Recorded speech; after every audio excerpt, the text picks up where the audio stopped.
The Rap Roundtable. Yes, sir. The Rap Roundtable is back with the lunch hour.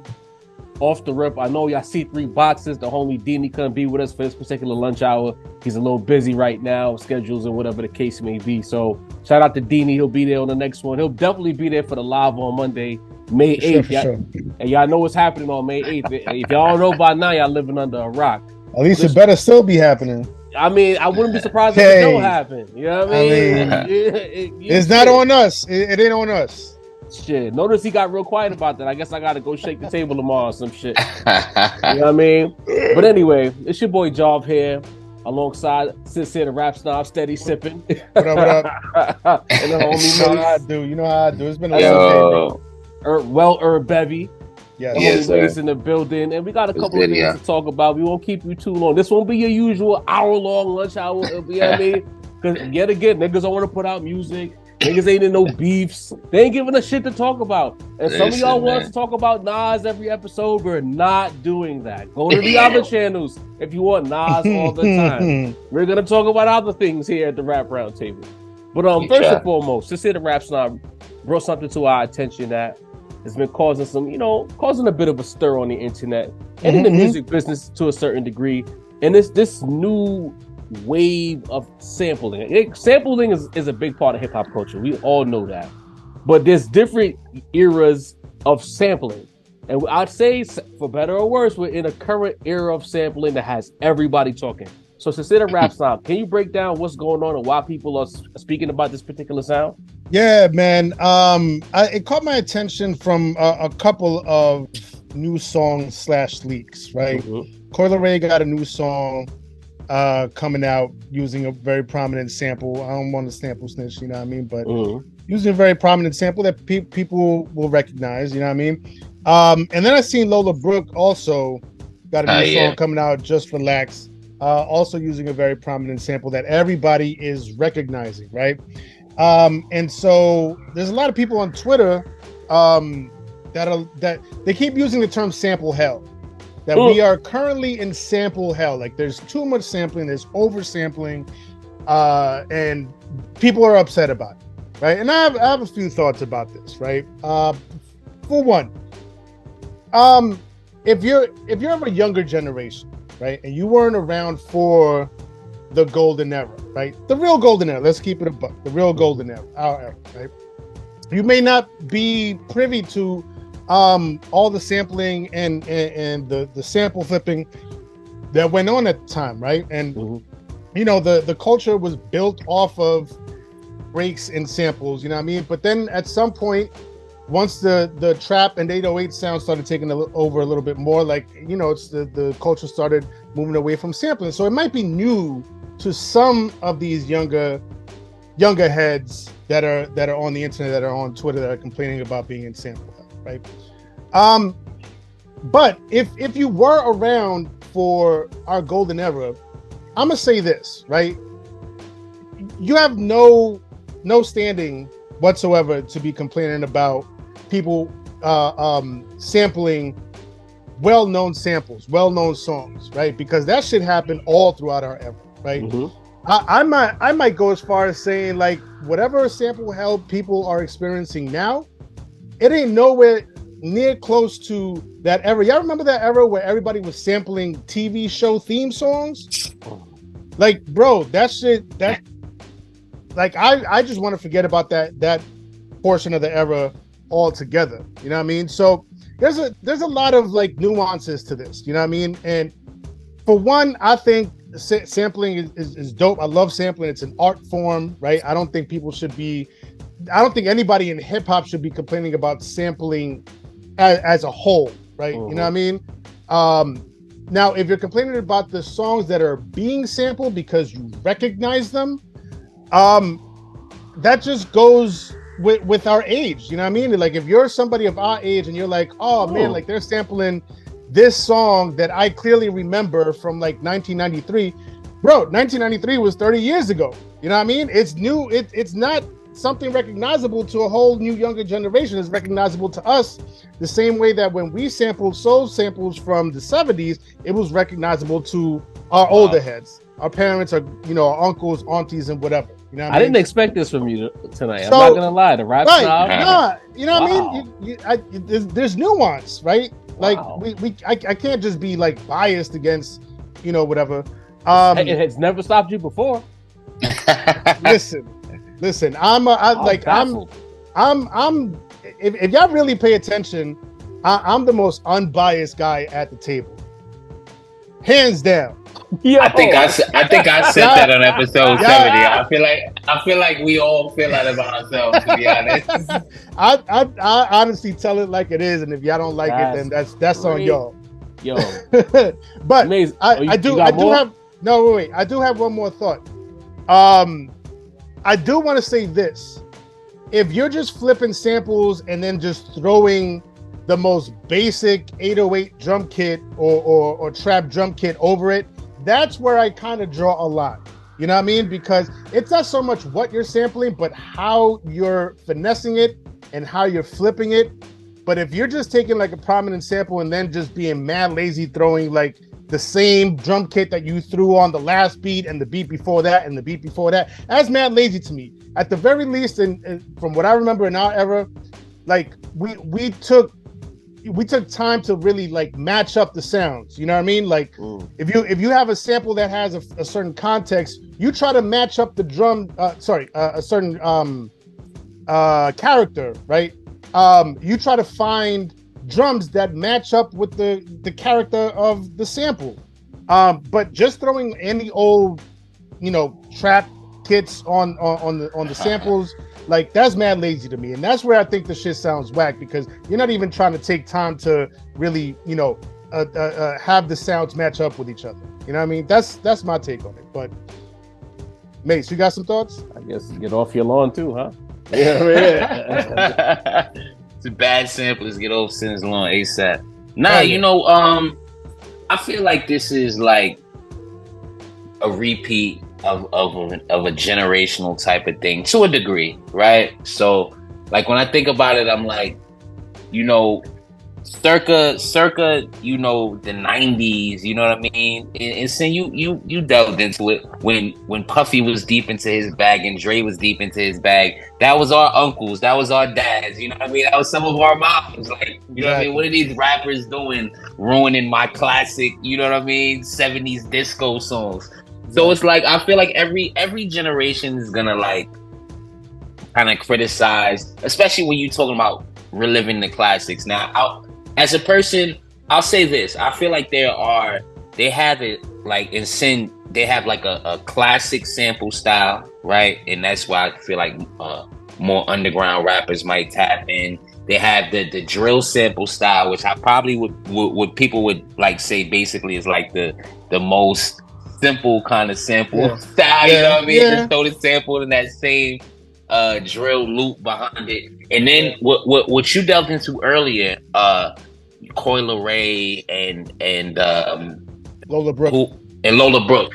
I feel like women rappers right now, that's like their bag. You know what I mean? I could say Saweetie might have started it with Tap In, sample Blow the Whistle, and then we had Lotto with the big hit last summer. I think Big Energy is the name. So I feel like women rappers are having their own little sample renaissance right now, where they throw back the classic disco joints and they throw back the classic, they having their own little renaissance right now. But it's like I never really want to criticize the new generation for getting on their own shit. You know what I mean? Because I remember being, because I didn't grow up in the era. So I remember hearing, Dr. Dre's classic hits, and then 10 years later hearing the actual songs, and I'd be like, what's the fucking difference? You know what I mean? Right.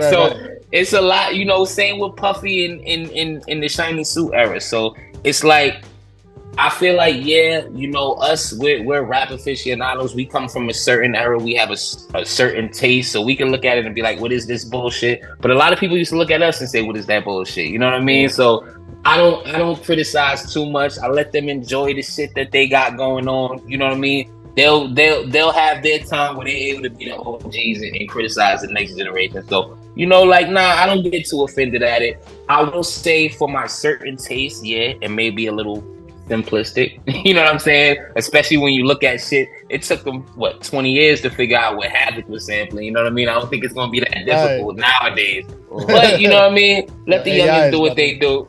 Right? AI is about to change the whole thing. That's a whole nother story. We could get into that if y'all want to. But you know what I mean? That's how I feel about it, basically. I think one more point that I want to make. No more points, Sid. No more points. Because look, I'd like to talk now. You had like a 5-minute rant at the top of the episode. Can Job get in before you take? Yeah. It'll be quick. It'll be quick. I think one major difference is that like we used to sample a different genre. Let me cross my fingers. It was we like our era sampled a different genre. It was a whole separate genre. Like hip hop didn't even exist at the time of the records that were being sampled. But I think a lot of people also take offense to hip hop sampling other hip hop records and saying like this was already done in rap. So like what are you doing? I think that's another point that people. This nigga. That's why I said let me talk, because I knew this nigga. He be coming on here wanting to get all his bullet points on before niggas talk, and then take all the points. Leave niggas some food, son. I'm sorry, man. We starving. Anyway, to follow up what Sin just said, the issue I think is not the sampling so much, and for the people who are gonna say these guys hate women, it's not the women. We don't care. You know, they get into their bag, and some of these songs are good. You know, when Coil Ray got her little remix, you know what I mean? I just want to have a good night. I thought that was the original before I realized that was like a DJ mixing whatever it is with the. That was tough. And I thought it was fire. But before I heard the original, I thought what she did with that, which became the remix, was fire. You know what I mean? Some of these songs are fire. Big Energy is decent. There's some. I like the new Lola Brooke. What I think the overarching issue is not even the sampling of hip hop so much. It's just how lazy these samples are. You know what I'm saying? Like back in our day, you know, the Dr. Dre and the Diddy's of it all. It might not have been as raw as some of these fucking Derringer loops, but basically what they were doing were loops. You know what I mean? It was some real glossy, some of the drippiest loops of all time, but they were still loops, and they had some breaks in there to make some things up. But when the nigga was doing his 16-bar verse, that was a 16-bar loop he was rapping on. You know what I'm saying? Yeah. It might not have been sped up too much or slowed down too much, but it was what it was. Kanye and Bink and Just Blaze, the sped up samples and things of that nature, they tried their best to make the sampled songs their own. And I appreciated that. Even when I started figuring out that Timbaland was sampling shit, and I'm like, wow, I would have never guessed. You know what I'm saying? Like, this guy sampling, I thought everything Timbaland did was original. But the thing was, they made it their business. Kind of like, I don't know if y'all like the Food Network, you know? Shout out to DJ. Let's get a little food reference in here. You know how, like, you go on Chopped, and they give you cooked, shit is cooked already. But you got to use it in a dish. And the person who doesn't transform the dish gets chopped. So if I gave you French fries and you had to make some other shit and you just reheated the French fries and put it on a plate, you're gonna get chopped. Right. And I feel like what's happening in this current era is a lot of niggas is going on Chopped for the look. They're not trying to win, so they're not repurposing this basket ingredient. They're just saying, "Oh, this beat sounds tough." To Sin's point, let me just throw a little 808. They're not even adjusting the tempo. It's the same beat with the same drums that the other producer used with some more drums on top of it. It's not tweaked enough, man. They're not doing nothing with it. They ain't tweaking it at all. They just throw a little extra salt. You know what I use a little salt here. You know what I mean? They give it back. You want a little butter? Here. You know what I mean? And I think that's the issue, because it's like you want to flip samples. You want to push the genre forward. This is the most microwavable era of sampling. It's lazy producing. Even I'm looking at you, Hitmaker. Even though Hitmaker tries a little bit, but when it's all said and done, when it's all said and done, this shit is nasty. It's a sham mockery of the culture. I'm gonna be the angry old head. Get off my lawn. This is a sham mockery and some of the laziest shit in the history of rap. I renounce almost all of it. If it's not fire, it gotta be fire. If it's not fire, you just repurposing this shit. You give me recycled beats, nigga. Like I gave you the plastic and you handed me back a bottle with the plastic bag I gave you. I don't want that shit. Get the fuck out of here, bro. They're regifting? They're regifting. With the same wrapping paper. They're not even changing the paper. I can see where you ripped it when you opened it. Come on, bro. Get off my lawn with that bullshit, man. Wow. Get out of here. Nah. Carve with the lawn segment. I'm angry and old today. That's it. fuck? I thought you was gonna take that point because I came in feeling that way, like this shit is garbage. You know what I mean? I'm really surprised at you, man. But because there's another aspect of it too, because there's definitely producers that will loop, but they'll find the more obscure loop, but nobody will know what the fuck it is. Right. So they spend a lot of their time digging. Digging is a whole other tier of it, right? That's an art in and of itself. You know what I mean? Finding the fire loop to dig up and loop up to where nobody knows what the fuck that shit is, right? So people will hear the beat and be like, "Yo, that shit is fire. What the fuck is that?" Niggas will be like, "Shh," right. We ain't giving that up. We got to blame Meek Mill too, because I remember Meek Mill had an ice cream record, and it was basically ice cream sped up a little bit more with some of them 808 Mafia drums on that shit. Man. You know what I mean? All of these niggas are to blame for this shit, bro. I will say this though, a couple things.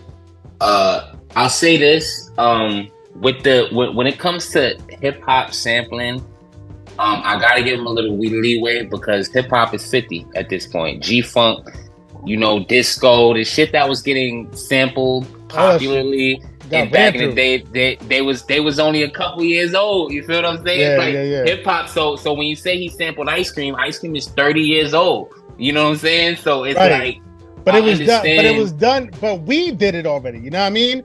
This is what I'm saying. Like, I feel like there's an element of. But what do they have to dig? What 30-year-old music do they have to dig back on at this point? Like, yeah, that's the only way I look at it. Like, that's a point too. You know, but I'm feeling like we used to be like, all right, they did it, but now we going, put our spin on it and have our take on it. You know what I mean? Right. But now it just feels like we did that already. You know what I mean? But I mean, to be fair, I see also some people will complain about, a 90s R&B song being sampled. Like, oh, this is just a song, this is just like, and that's 30 years old. You know what I'm saying? So in that sense, you gotta give them leeway. That's their parents' music. The niggas that's sampling now, that's their parents' music. I mean, 90s R&B. Not for nothing. We let it live when 112 did It's Over the Mobb Deep shit, the Quiet Storm joint. We let it slide. Nobody said a word. But it was R&B over a hip hop beat. Right, you know what I mean? It's that's what I feel like. It's the cross. There just hasn't been any new genres in long enough. You know what I mean? Music was moving faster back then. Yeah, you know what I mean? Yeah. This been the shit for all the years. You know what I mean? I'm not. When it comes to the simplicity of it, I can agree with you. But when it comes to what they actually, because another thing, Sin, is actually, which one of y'all mentioned digging in the crate specifically? Then so that's when DJs were a part of the culture. So DJs by nature knew a million records, knew obscure shit. We don't have DJs running shit anymore in hip hop. It's dudes that just said, I can't rap, so fuck it. Let me see what this producing shit is about. You know what I mean? So right. No, I'm not excusing it, but just saying what it may be a byproduct. And program directors and y'all niggas is shooting too much bail. These producers are lazy. They're not trying. Nah, I'm not saying that they're not. I'm not saying that that's not the case. There's definitely a lot of lazy production out there. A lot of lazy production. For sure. Okay. That's what you should have led with. These niggas are lazy. Like the same way we could talk about Havoc finding obscure loops and samples being so fire that when Ransom and what's homie's name, the producer, Craven get together and you gotta be like no sample snitching on the fucking song. You know what I mean? Because that shit matters, bro. It's like the wrestling fans. This shit matters to me. I don't care if it's fake. Do it the right way. Fuck out of here, bro. Nah, I'm really tight about this, B. And it's gonna be mad more. This whole summer's gonna be that, son. The whole summer's gonna be that. It's my body and I believe it. They samples, Job. I was telling Stin, they samples don't get me as tight as the drill samples. I feel like that's the laziest sampling. All right, we gotta move on because I'm gonna be really angry and old if we keep this conversation going. Yo, Mace, you threw something in the group chat about Billboard, tweaking some things because again, the Most Tapped In podcast talked about the depressed sales numbers across the board for hip hop. For sure. And then Billboard tweaked their formula to a degree. Can we talk about that? Yeah, so and it was they just threw that in there low key. They actually it's more of a reversal of a rule. What they're gonna do is artist merch and artist bundles will be counted towards your sales again. So they changed this rule, I believe, in like summer 2018. Wasn't this a big controversy? Was this the anti-Drake rule, or was this something? Nah, this wasn't the anti. The Drake rule was that having your single out and it being like 10 times platinum and throwing it on your album. That's like the Drake French Montana rule, honestly. But this one was they more of like the Nicki Minaj rule. This is the one, or the Nav rule. I guess Nav is who started it. Nicki Minaj is who suffered for it, I can say. You know what I mean? This is a rule they changed in around mid 2018 when artists were saying, "Yo, you buy, the hoodies and you buy the hats, and we'll just, throw a CD in the joint." You know what I mean? Or an album sale within the joint. So the bundles, you know what I mean? They were a big thing. You know what I mean? Artists were, especially with like the newer artists, the Juice WRLDs, the Travis Scotts, the Lils, you know what I mean? The Lils, you know what I mean? In between, that 2016, 2017 era. Oh, you talk about the Lil Pump era.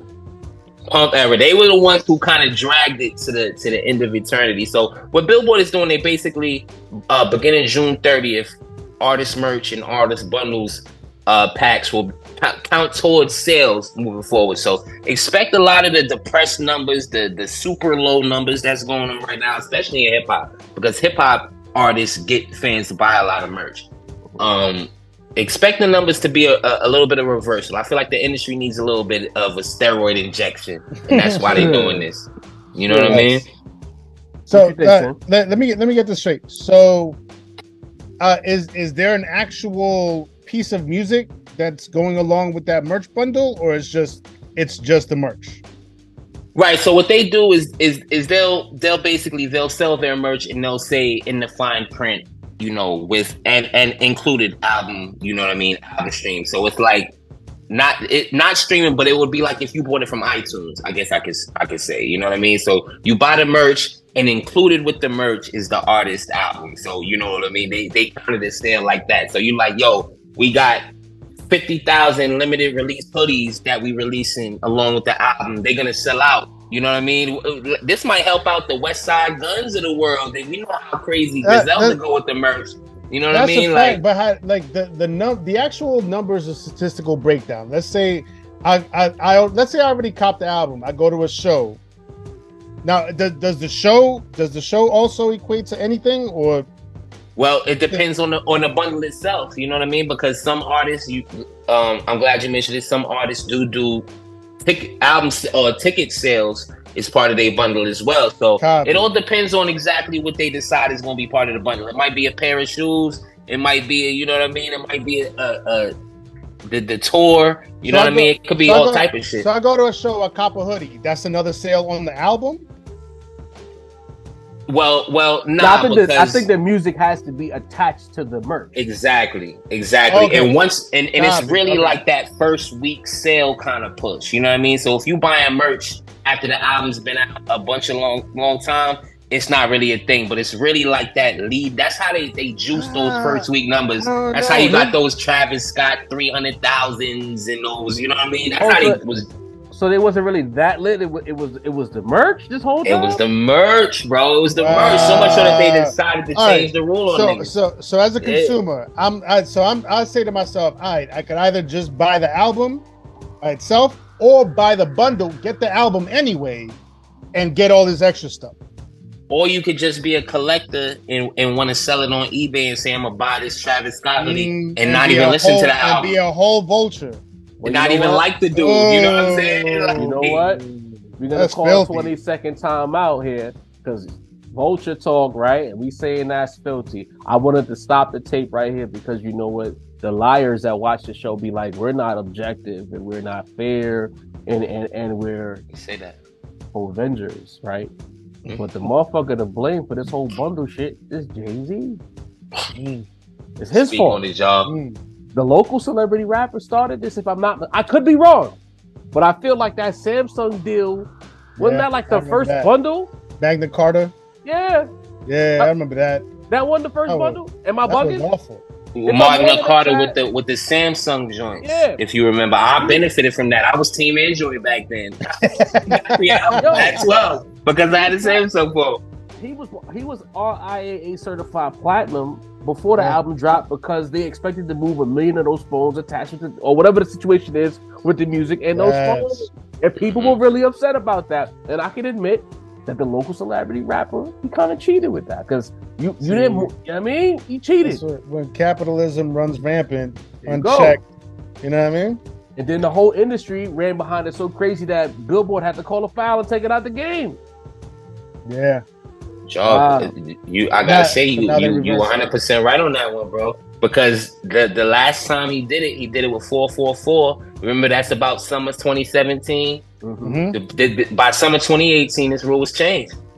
There was a bundle for 444 because I don't like that. I don't, you know. What was that? I don't remember exactly which one, but there was a reason that 444 went platinum. It might have been Sprint. I don't remember the exact one. You know what? To be honest, you might be but right. there was a bundle. There was a 444. All right, so let's spin it positively. I'm running the fast break. I'm about to pass it to Sin right now. You about to pull us 3. Sure. This change in the rules benefits Griselda exponentially. It does. They are the merch gods. Sin. Yeah. Can Benny win with this? I think they could all win with this. I think Benny could August 11th. I'm just saying he knew something. Yeah. Good he point. could definitely win, but you know, I keep seeing Westside Gunn all over my IG with you know that new Lisa Simpson merch. It's kind of fire too. And I know he sells a lot of merch.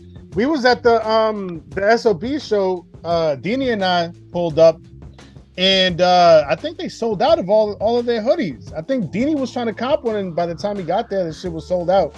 So, yeah, I mean, this definitely is, on the flip side, very good for the underground in general.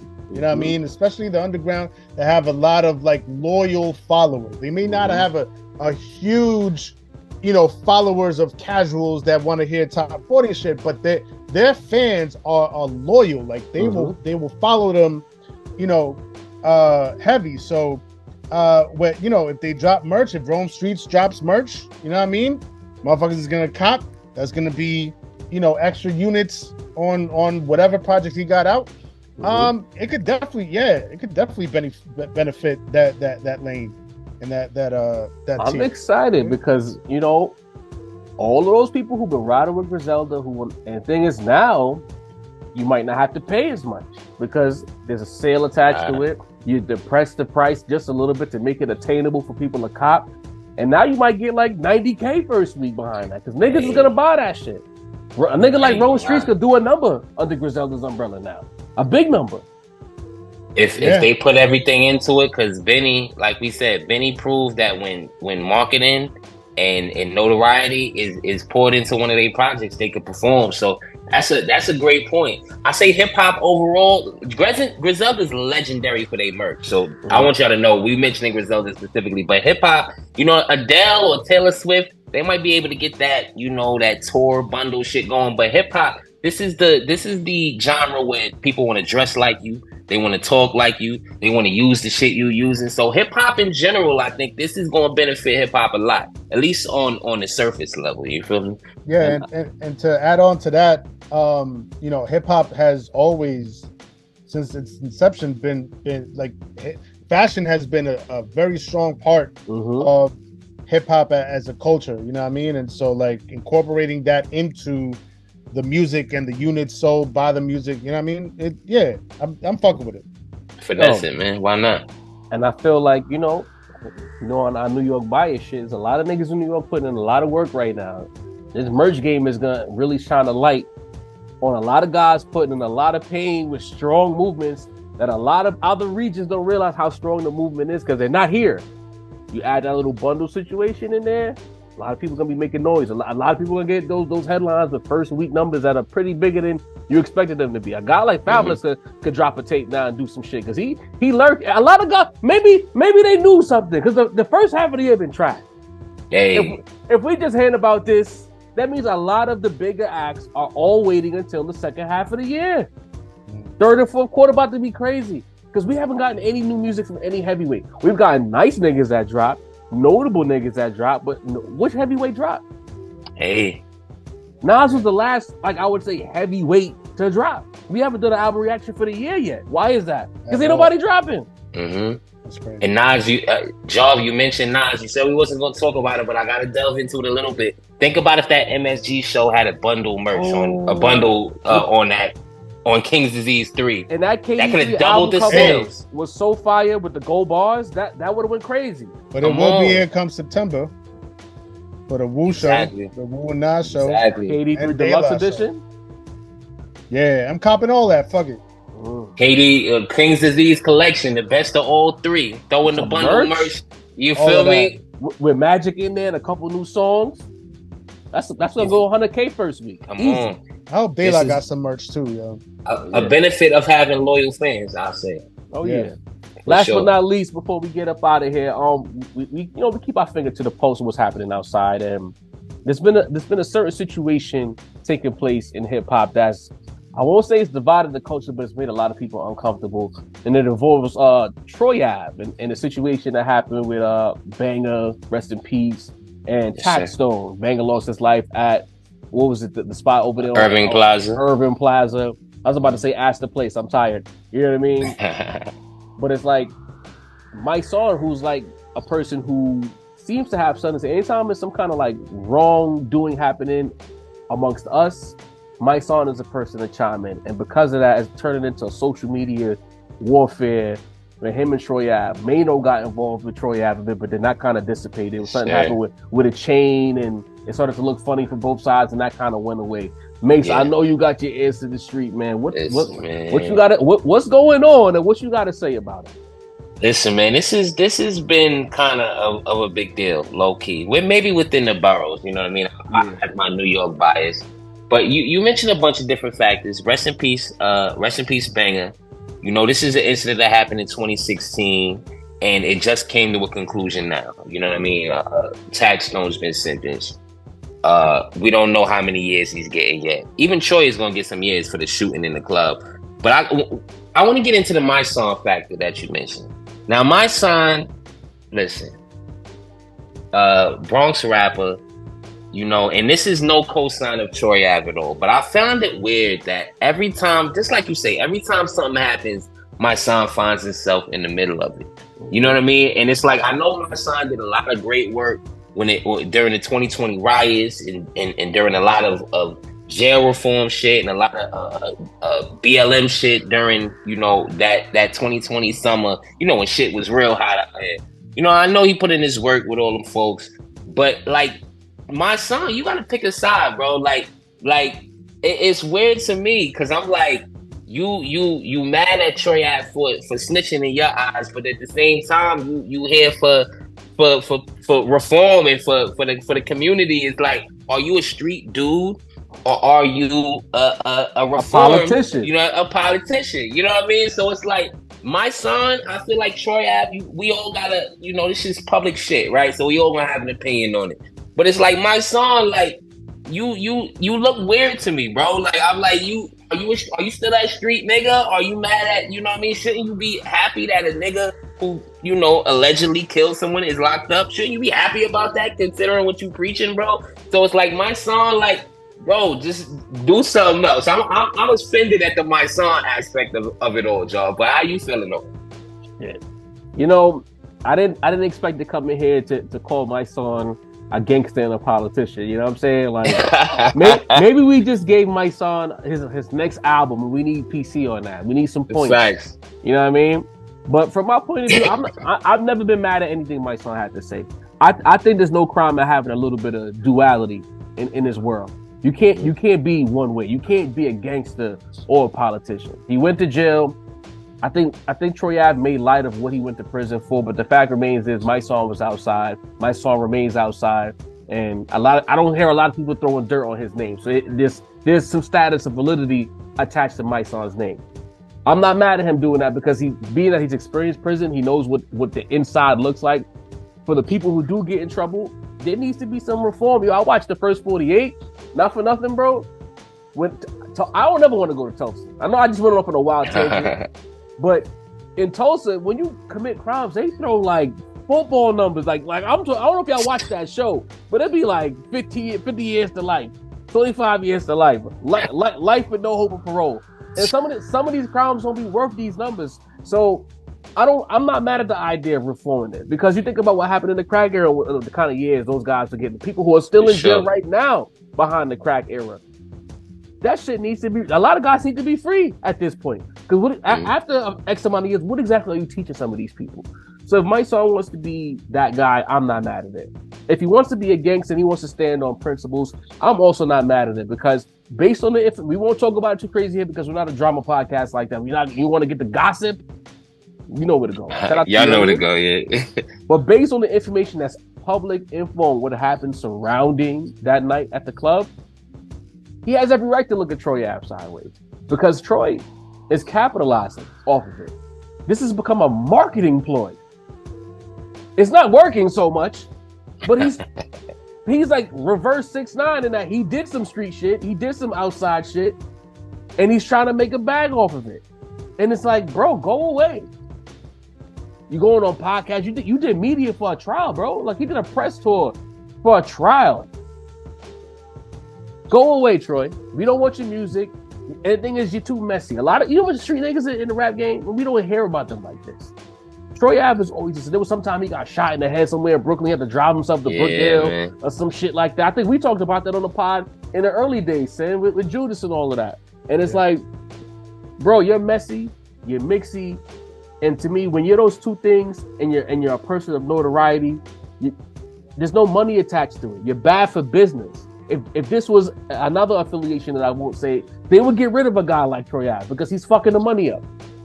And I think that's what we need to leave. Troy has to go, or he needs to go sit like Kanye. Go sit down somewhere for a second and stay out the way. Let other niggas get in trouble and make some news, and then you could come back and sneak back into the space. Sin, I know you don't like this kind of topic, but I know you got something to say. I'm gonna keep it short and sweet, because I'm not too familiar with the entirety of the situation, but from my understanding of it and for what y'all just said, I kind of agree more with Jarv, because I feel like this duality of Mysonne, those two stances are not mutually exclusive. You know what I mean? You can fight for reform and be happy that the right person is behind bars, but you can also, one, not be happy about how it transpired, and also, second, the fact that somebody is exploiting that and capitalizing on it for their monetary gain. You know what I mean? And so it's tricky. It's you know what I mean? Like it's a gray area. You know what I mean? So it is. Yeah. I just look at it like you and of course, y'all, you're absolutely right. I'm a Tupac fan, so how could I be mad at contradictions, right? But the way I look at it is, and I look at it as if I'm related to one of these people, or if I'm in this circle of one of these people. To me, you can't say rest in peace Banger and free Taxstone. You lying about one of them. Feel what I'm saying? And that's where I'm upset with Mysonne about. Okay. You know what? This situation, somebody lost their life. It shouldn't even, and they lost their lives 7 years ago. Like, you keep picking at a scab. You're not even letting this man's family heal. That's another thing. Right? Even Mav kind of got mixed up with that situation, and then the Asian rapper China Mac got involved, and all. It just, to me, what about the? There's family? A lot of arms in this shit, right? Yeah. And Banger's family has to keep hearing. They got to go on the internet. I don't know what their algorithm is, but I'm sure they tapped in enough to know that this is a talking point for somebody who's not even here to represent themselves, and they not trying to be in the media like that. We don't see any of his sisters or his cousins or his moms or whoever having their face on the camera. Let these people grieve in peace. No one gains from it. Troy Ave trying to me, the calm is nasty to try to gain from the notoriety of the situation. And Mysonne, if anything, by you continuing the conversation, trying to prove how much of a not a street nigga Troy Ave is, you're perpetuating the conversation even further. If Troy Ave don't got nobody to talk to, there's nothing to talk about. That's how I see it. That right. That's a good point. Yeah. You know what I mean? I don't know if you got anything else to add to that, but I think we can leave the lunch hour right here. We got a lot of content now. Some of y'all haven't been able to tap in. I know the algorithm has been playing games. This week, our numbers are starting to peak back up a little bit. But if you haven't tapped in, episode 70 is out. We had the Hove and Nas conversation because I clearly put not debate in the title, but you MFers somehow thought it was a debate, or somehow we were trying to say that Illmatic is better than Reasonable Doubt when that was not. Nobody talked about that. That wasn't a conversation to be had. Somebody got mad at making compare picks, songs, for fun. It was like fantasy drafts again. Somebody was like, "Yo, we're trying to change history," and what was it? Nas wasn't mainstream. He wasn't popular. It was a whole bunch of shit just from these segments. If just listen, guys, when you watch the Rap Roundtable, just listen. Don't pick certain shit to be mad at or wait to see if you're gonna be upset. If you actually listen to complete sentences, then you realize that we're not saying what you think we're saying, and you won't be in the comments accusing us of things that I didn't say, Sin didn't say, Mace didn't say, Dean didn't say none of these things. How did you type that? And it was an essay too. But yo, tap in. We got the shorts. Shout out to Sin cooking up on the shorts. I'm mad at him. He on Twitter doing his thing on Twitter with this Nas shit, and it's like, I know you hate it, bro. Like how come Jay-Z can't get one? You know what I mean? I'm not. 30 days of Nas. 30 whole days of Nas, bro. Nah, it's a 31-day month, ain't it? 31 day through Memorial Day. And be clear, this don't got nothing to do with Nas, because again, y'all see me. I'm here waving the KD flag. I'm in the garden singing along with the raps. I'm a fan, but I just feel like Sin on Twitter. I don't know. There's like I've always been fascinated by Nas's unreleased catalog and how much how much material he has out there. Just kind of like floating around, all these demos that never got officially released, 2 or 3 different versions of the same song. It's just, I don't know, it always fascinated me. You know what I mean? Maybe one day I'll get around to a Jay-Z one, but Nas is my guy. You know what I mean? For those of you that are still wondering out there, or that are still trying to, there's a lot of questions about it. Say that it's not. And last but not least, before we go, for the people who are asking, they say, y'all always talk about Nas, y'all always talk about Jay-Z. I'm looking at our YouTube page right now. We have Tupac content up there. We got Pusha T and Mobb Deep content. We got Hit Boy content.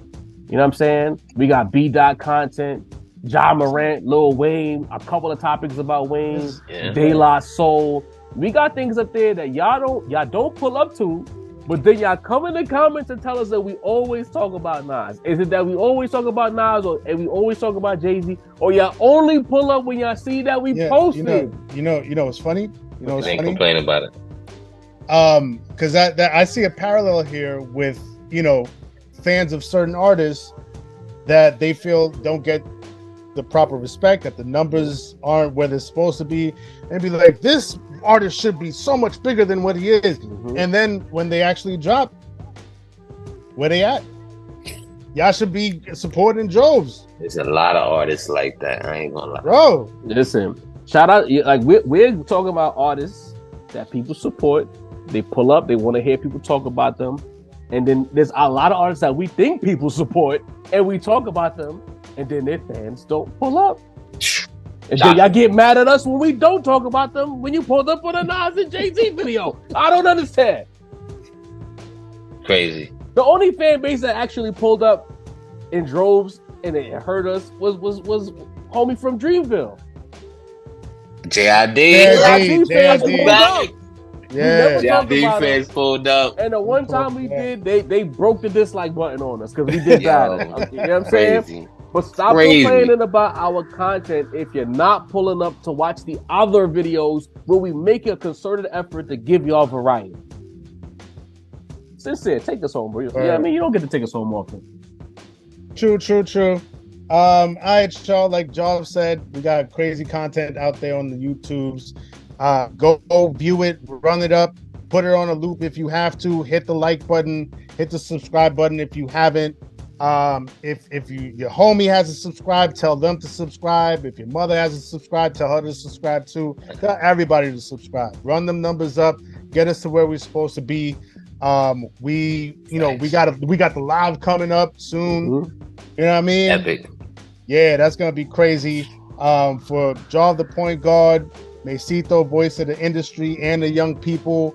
I'm sincere, the rap snob / super producer. I make beats. Holla at me. With a rap round table. We out of here. Yes, sir. Yes, sir.